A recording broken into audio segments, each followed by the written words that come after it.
Assalamualaikum warahmatullahi wabarakatuh. Perkenalkan, nama saya Muhammad Fadillah, NIM 031954 dari Teknik Mesin Institut Teknologi Kalimantan angkatan 2019. Di sini saya akan menyampaikan tentang uji impact. Yang pertama, apa itu uji impact?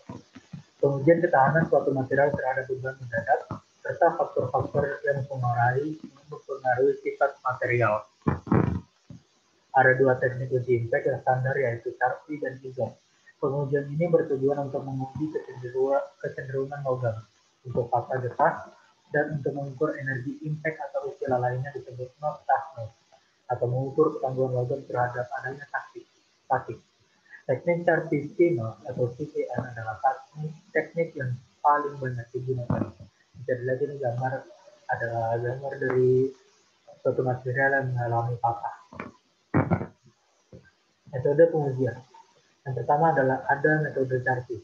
Pada metode ini, bagaimana ditunjukkan, spesimen dilepaskan mendatar dan kedua, ujung spesimen ditumpuk pada suatu landasan. Letak dari tasikan atau knot berada pada tepat di tengah arah pemukulan dari belakang tasikan.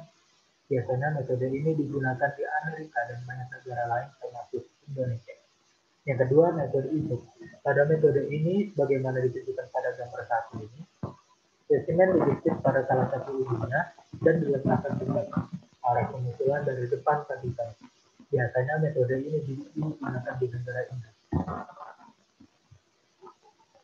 Penampang spesimen uji standarnya adalah 10 mm dikali 10 mm dengan panjang 55 mm untuk teknik Charpy atau spesimen tipe A, B, dan C, dan panjang 75 mm untuk teknik Izot atau spesimen tipe D.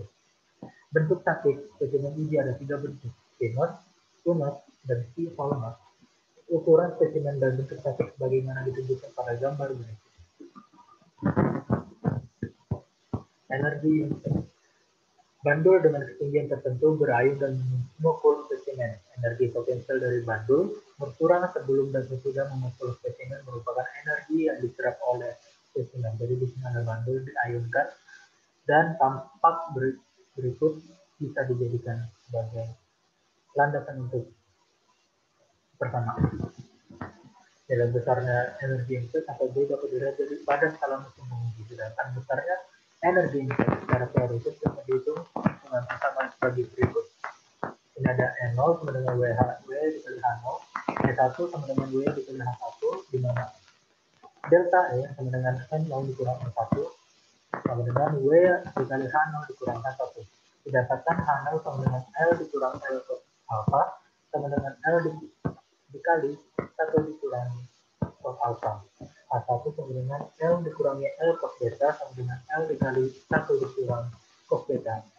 Mendapatkan substitusi dari persamaan 4 dan 5 pada 3. Alpha E sama dengan W dikali L kali cos beta dikurang cos alpha.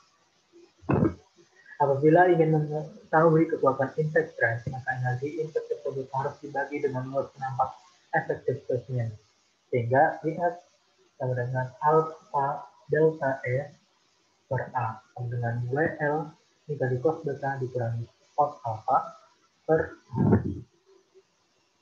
pola patahan. Uji impact juga digunakan untuk mempelajari pola patahan spesimen uji, apakah getah atau patah ulet, atau kombinasi keduanya. Granular fracture atau cleavage fracture adalah kemudian patah getah berkilat dan berbutir, sedangkan patah ulet tampak lebih buram dan berserabut disebut juga fibrous fracture atau shear fracture. Perbedaan permukaan kedua jenis patahan sebagaimana ditunjukkan pada gambar berikut. Bisa dilihat pola patahannya dari gambar berikut. Lalu kriteria diterimanya uji impact. Hasil uji impact tidak dapat digunakan untuk keperluan perhitungan suatu desain, namun hanya dapat digunakan untuk membandingkan sifat ketangguhan suatu bahan dengan bahan lain. Hal ini dikarenakan banyak faktor yang mempengaruhi impact sehingga tidak dapat dicari korelasinya antara kondisi pengujian dengan kondisi pemakaian. Misalnya pada saat pengujian, kecepatan pembebanan tertentu, sedangkan pada pemakaian bisa bervariasi. Demikian juga dengan kondisi tegangan triaksial yang dipengaruhi bentuk dan ukuran sakit. Ini akan menyebabkan impact strength berbeda bila faktor tersebut berbeda. Oleh karena itu, pada uji impact ini bentuk dan ukuran spesimen dan notnya harus sama. Baru hasil pengujian dapat dibandingkan. Contoh, mesin uji impact yang memiliki panjang pendulum 0,6500 meter dan massa pendulum 27,5 kg digunakan untuk uji impact sampel baja. Pengujian dilakukan dengan sudut awal alfa sebesar 160 dan setelah menunggu benda uji tubuh yang terbentuk beta sebesar 120. Hitunglah besar energi yang diserap oleh sampel baja tersebut pada saat kotak. Diketahui N sama dengan 27,5 kg, R sama dengan 0,6500 meter, alfa sama dengan 160, beta sama dengan 120.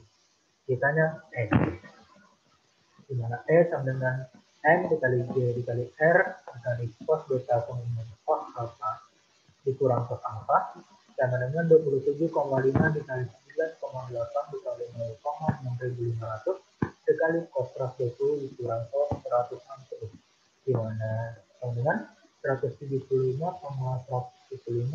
dikali min 0,5 ditambah 0,94 sama dengan 77,077.